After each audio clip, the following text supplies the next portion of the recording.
Welcome to English Baba channel. Class 10 history का chapter number 1 है the rise of nationalism in Europe. आज हम करेंगे इसके क्वेश्चन आंसर, तो जल्दी से वीडियो को लाइक कर दो।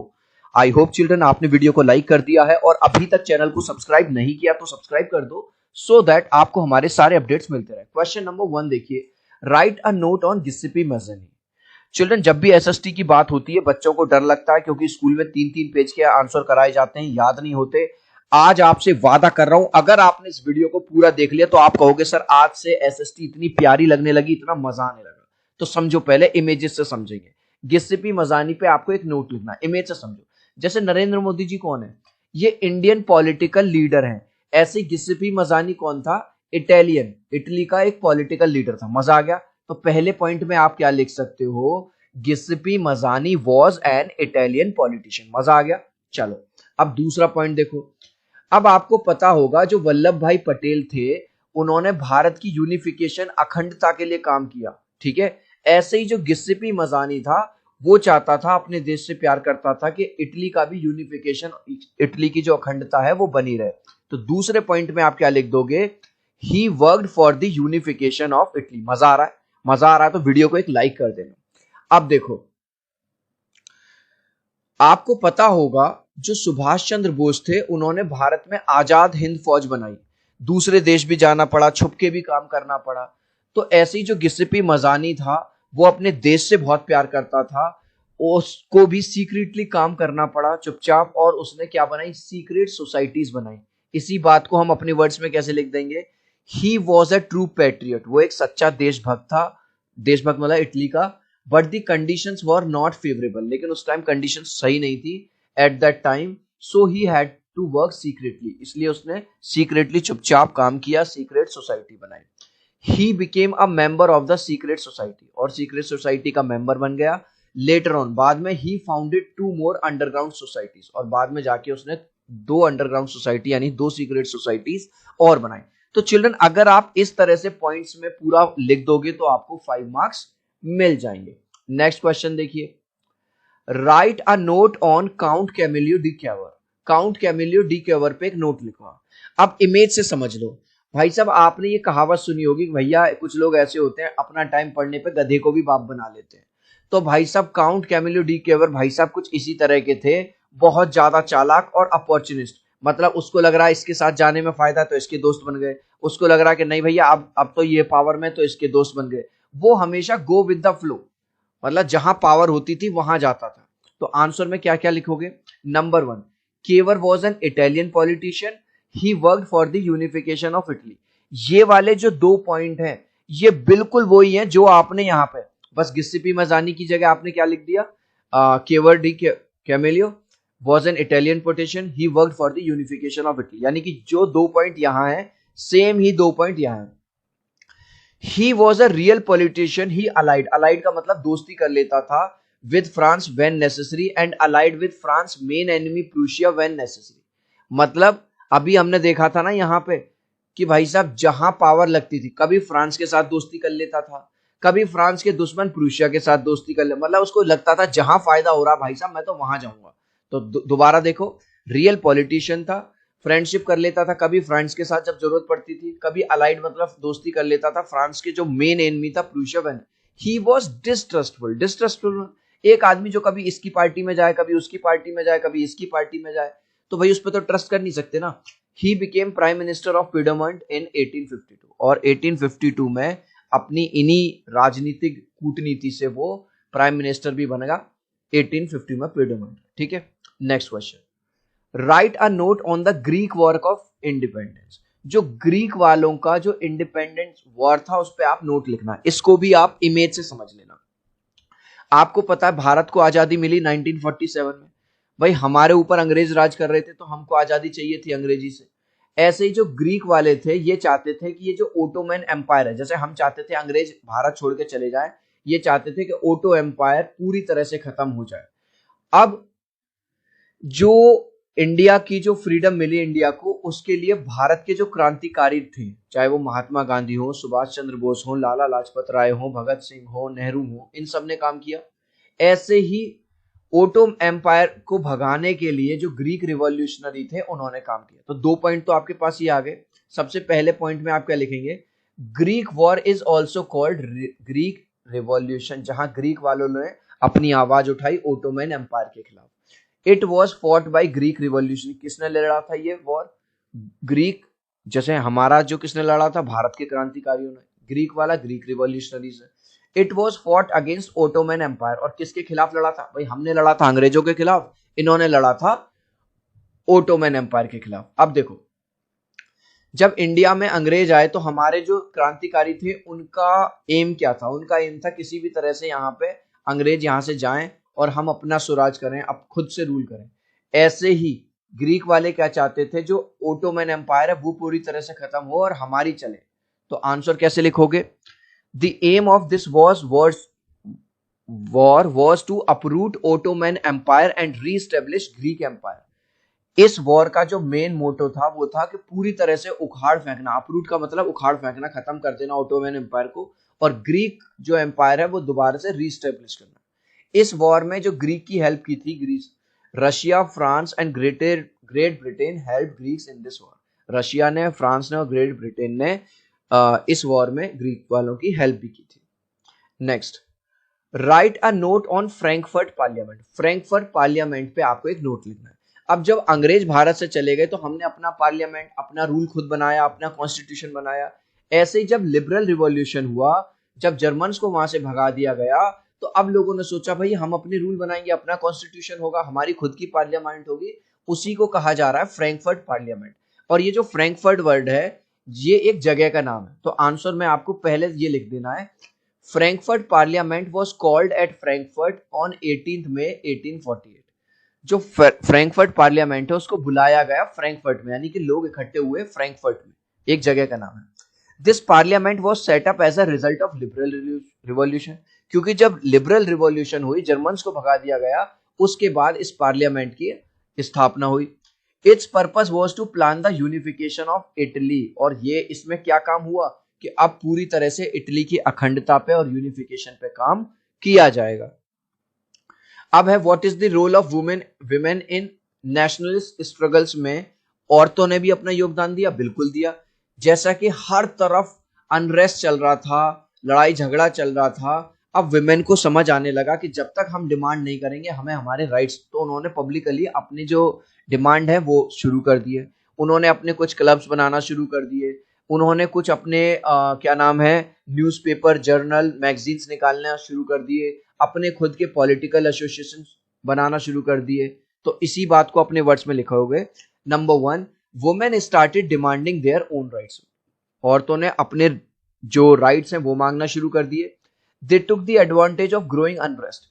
वो जो हर जगह लड़ाई झगड़ा, कहीं पे भी शांति नहीं थी, इस बात का उन्होंने फायदा उठाया। And demanded for nation state, और उन्होंने एक नेशन स्टेट बनाने की क्या करी, डिमांड रखी। They form their own political association. Political association उन्होंने आए वो ग्रुप में और अपनी खुद की पार्टी उन्होंने बनाना शुरू किया। दे फाउंडेड देयर ओन न्यूज़पेपर्स। अब उन दिनों व्हाट्सएप, इंस्टाग्राम, फेसबुक वगैरह तो थे नहीं, तो इन्होंने अपनी बात को और आगे तक पहुंचाने के लिए अपने खुद के न्यूज़पेपर्स भी बनाए। चिल्ड्रन, जैसा कि अब आप क्लास 10th में आ गए हो, मल्टीपल चॉइस क्वेश्चन, जिनको हम एमसीक्यू क्वेश्चंस भी बोलते हैं, वो आपके होम एग्जामिनेशन में जो स्कूल में होगा और बोर्ड एग्जामिनेशन में भर भर के आएंगे, हिंदी में, इंग्लिश में, साइंस में, सोशल साइंस में। उसके लिए इंग्लिश बाबा का जो दूसरा चैनल है एमसीक्यू चैनल, उसको आज ही सब्सक्राइब कर लो, क्योंकि एमसीक्यू चैनल बहुत आपको हेल्प करेगा। 10-10 मिनट में आपको सारे चैप्टर्स के एमसीक्यू मिल जाएंगे। इस तरह का लोगो है। आप लोगों के प्यार और सपोर्ट से 1,90,000 से ज्यादा सब्सक्राइबर हो गए हैं। लिंक मैंने डिस्क्रिप्शन में डाल दिया है। What steps did the French revolutionaries take to create a sense of collective identity among the French people? जो फ्रांस के क्रांतिकारी थे उन्होंने कौन कौन से स्टेप्स उठाए कि फ्रांस के लोगों में देशभक्ति की भावना जो है वो जग जाए।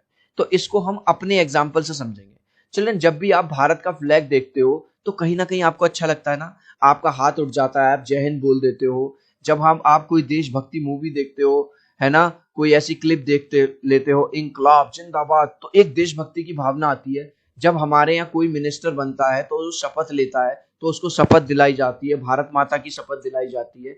अब ऐसे ही यही काम फ्रांस वालों ने किया। उन्होंने अपना एक नया झंडा इंट्रोड्यूस कर दिया ताकि लोग अपने झंडे को जाने, अपने फ्लैग को जाने, पैट्रियट बने। हाइमन्स, जैसे हमारे यहाँ इंकलाब जिंदाबाद इंकलाब, तो ऐसे उन्होंने अपने भी हाइमन्स बना लिए, अपनी ओथ्स बना ली, कस्में दिलवाई जाने लगी, जिससे लोगों में क्या हो, एक जो फीलिंग है वो जगे।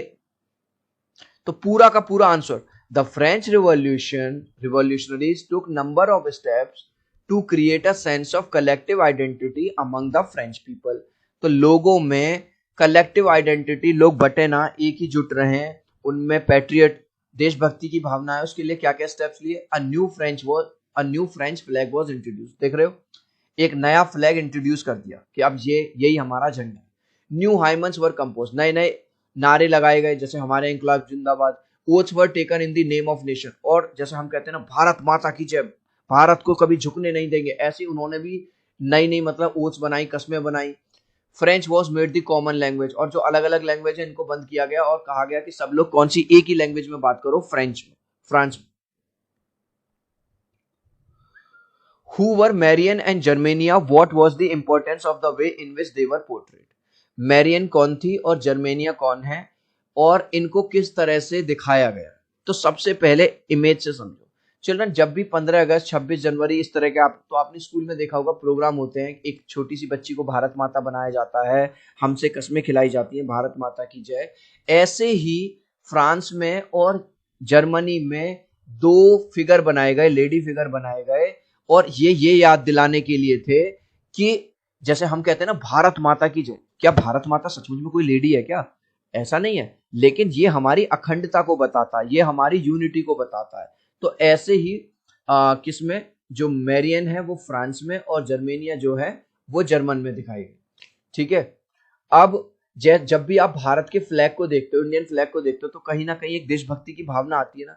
ऐसे ही जर्मेनिया में जर्मन में जर्मेनिया और फ्रांस में मैरियन के जगह जगह पुतले इस तरह से लगाए गए ताकि इनको देख के लोगों में एक देशभक्ति की भावना है। तो आंसर में बस ये लिखना है, मैरियन एंड जर्मेनिया। देखो जर्मन की जर्मेनिया है, फ्रांस की मैरियन है।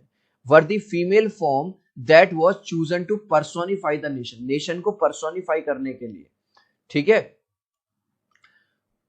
यहां पे बट नहीं आएगा, इन आएगा। In France and German respectively, France में और जर्मन में अपने नेशन को पर्सोनिफाई करने के लिए उन्होंने फीमेल फिगर का यूज किया, फीमेल फॉर्म का, मैरियन फ्रांस में और जर्मेनिया जर्मन में।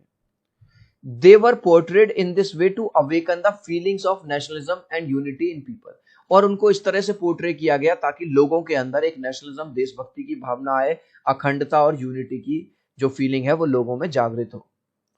Briefly trace the process of German unification. अब जर्मन की यूनिफिकेशन कैसे हुई? जैसे आपको पता है कि भारत में अंग्रेज आ गए थे, भारत पे कब्जा कर रहे थे अलग अलग जगहों पे, और हम ये चाहते थे कि ये यहाँ से भारत छोड़ो आंदोलन हमने चलाया, हमारे क्रांतिकारियों ने, तब जाके हमको। ऐसे ही जो जर्मन में अलग अलग मोनार्क रूल कर रहे थे, यहाँ का राजा कुछ है, यहाँ का राजा कुछ है, यहाँ का राजा कुछ है। तो भैया ओटो वॉन बिस्मार्क ने, जैसे हमने देखा था ना कि इटली के लिए किसने काम किया था, गिस्सिपी मजानी ने, इन्होंने जर्मनी के लिए काम किया कि भैया इनको यहाँ से हटाया जाए और पूरा एक कंट्री बने, पूरा एक नेशन बने।